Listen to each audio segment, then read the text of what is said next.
Of course, you got the Jason Whitlocks and the other coons of the world that are out here, talking against it. But yeah, we just need to silence those folks um, and have a larger conversation among people of like mind regarding this particular issue. Let me get Marcel up in here. Brother Marcel. I'm good. You? I'm doing well. I just want to speak quickly to what the last caller said. Luckily and fortunately, and it could be because I'm in South Carolina, which has such a deep history of slavery to the point where you can go to Charleston and see the fingerprints of our people who built the nation. You know, the black codes, which really became Jim Crow and redlining and all the other stuff that we went through, started in South Carolina. I haven't found it to be difficult, like you said already. You actually said, I haven't found it difficult to convince our people. Most of our people know we're old on this nation.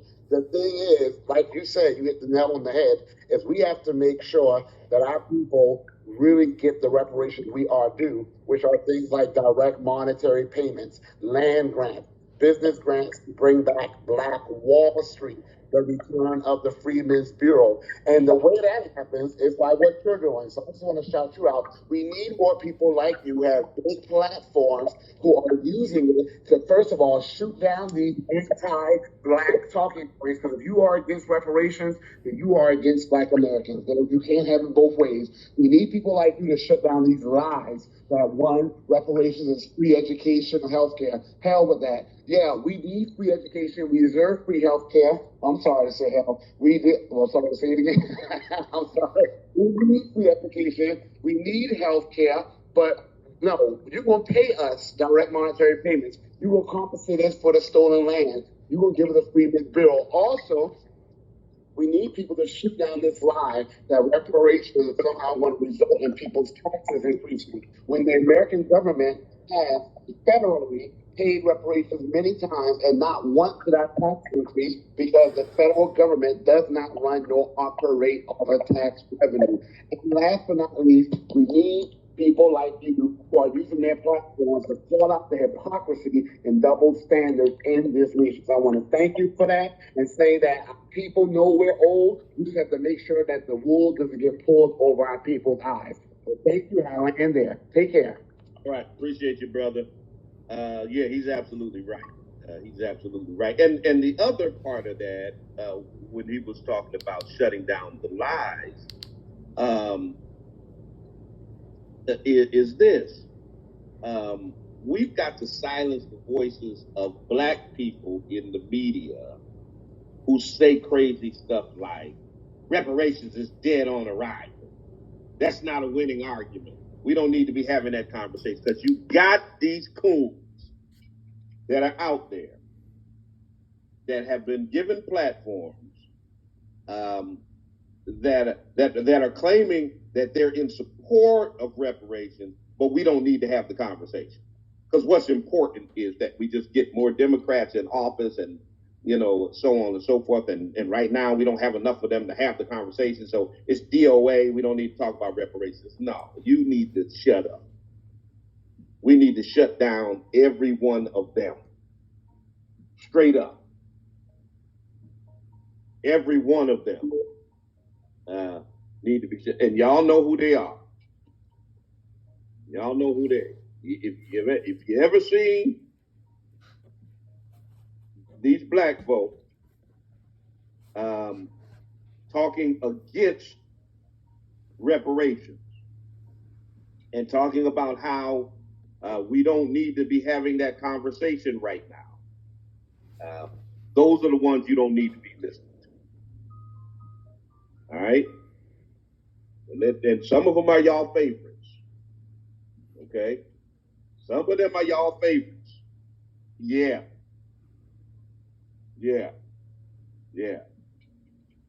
I ain't name calling. And not name calling today, but you know who they are. Let me get Miss Angela up in here. Miss Angela, you got the mic. Good morning, Bishop Swan. Thanks for holding the space and thanks for letting me speak. I just want to say that we need to shut down them saying that slavery was abolished in 1865 because that's not true.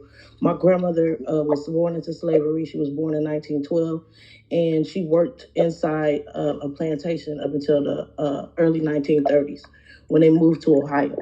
Where I'm from now, Akron, Ohio, and the Underground Railroad came through here and stopped in Kentucky. So it's a very touching subject for me because I know we're owed reparations and for the things and the trauma that my grandmother went through. I also had a great uncle, which was my grandmother's brother, who was stolen from our family, and we never seen him or heard from him again. It was forced back into slavery from the same owners that was supposed to have abolished it. So that's not true, and it's very sensitive to me. And I just want to land with this: that the HR 40 bill is another nothing burger. And all it is a deflection. We know these white people know what they done to us. That's why they're trying to erase our history. They know the atrocities and the trauma that we've lived with. You know what I mean? They know they owe us reparations. They just putting out bills just to shut us up. And it's another deflection for them to delay this reparation payments because they do not want that transfer of power because they know once we get all that money, we will shut America down and we will run it like it's supposed to be ran. And I thank you. Love you all. Love, peace, and reparations. Right. Thank you, sis. Absolutely. Absolutely. Friedman Media, let me get you in here. You got the mic, Friedman. Yes, sir. We are old and we ain't playing no games about it. Friedman, you got the mic.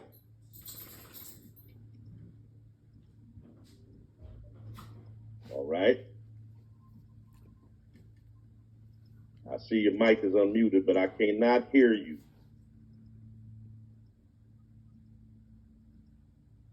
All right, so let's get Friedman a chance to get it together. We've been demanding reparations for more than a century.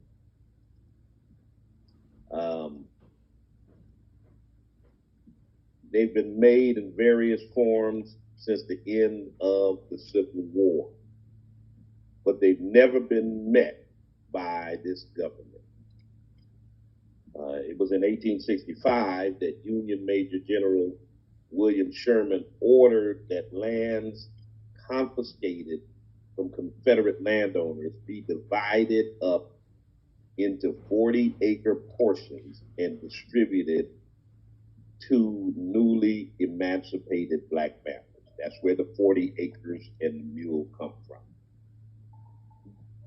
Following Abraham Lincoln's assassination, the order granting 40 acres and a mule was rescinded by a racist president named Andrew Johnson, who was also a slave owner.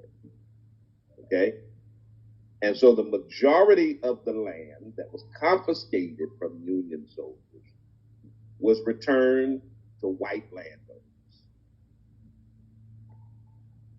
After the Civil War, formerly enslaved men and women argued that their unpaid labor while they were in bondage entitled them to pensions.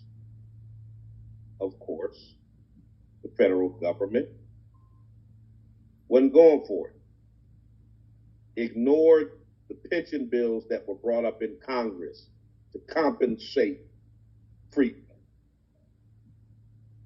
They denied land, they denied resources. But then, while they were doing that,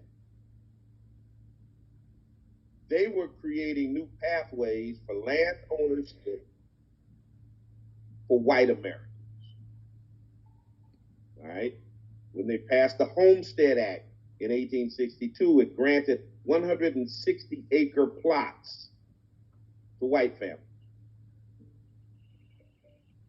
but denied the 40 acres to black families. Our people were supposedly emancipated, but received no assets, while large numbers of white families got substantial assets as a starting point for building wealth. White immigrants came here and got what formerly enslaved black people could not get. That's what America did. And continues to do through policy. Let's see if we get Friedman in here. All right, Friedman, let's give it a second chance. Good morning, Bishop. Good morning. Good morning. Good morning, Friedman family. Once again, and I'll be as brief as I can on this. Once again, I appreciate you holding spaces like this because, as Brother Marcel said, we do need folks with platforms like yours to be able to spread this message. I spoke in another one of your spaces, and I told you how I left organized religion about 9 years ago now, so 2013, because of the landscape at that point in the clergy. That was when prosperity preachers were really ramping up, and my actual pastor at the time ended up going on one of those preachers of whatever shows, preachers of, yeah, he was on Preachers of Detroit, and it was crazy to me that he actually took the opportunity up after actually having a conversation with me, asking me would it be a good idea for someone to do that, and I told him no. And next week I knew he had signed the paperwork to do it. So it was really my exit time to get out of organized religion because it wasn't really doing what I felt it should be doing for our people. And this is something here that anybody that's in a church, a black church, and their pastor is not speaking up on reparations or talking about restorative justice for American freedmen, you need to walk away, because they're not speaking up on it for two reasons. One, because they don't want you to take that time away from the church house, and two, any monies you spend outside the church house won't benefit him and his family. And I know all pastors are not like this. My uncle is a pastor, and I still say he's the purest man in the world. But one of the things that I've learned about preachers, they will do as much as you'll let them do. And if you buck, they'll stop and they'll listen. And if enough of you buck, they'll not only stop listening, but they'll advocate. And I don't believe enough black churches out here have black pastors who are advocating for reparations, and that's why we're losing in mass. The black churches. Now let me yes, sir. Let me piggyback on what you're saying, because I agree with you wholeheartedly. But I often tell people that the power is in the pews, because you can vote with your wallet and with your feet. Yes, sir. And so if your pastor is not speaking a message or organizing efforts or having your church on an agenda of liberation, then you can let your voice be heard. If you don't listen to it directly, you can speak with your wallet and you can speak with your feet.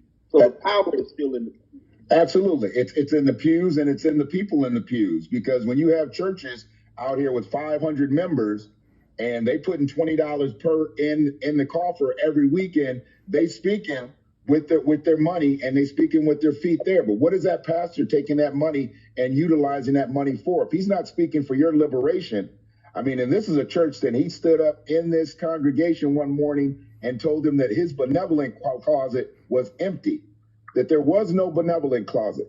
So there was no food for the needy. And you have people giving food weekly, monthly, yearly. And he said that there was no food. So people went out specifically and bought canned goods so they could fill up the benevolent closet. And like I said, I saw the writing on the wall a little bit sooner, but I'm glad I got out. But for you, I know other people want to speak.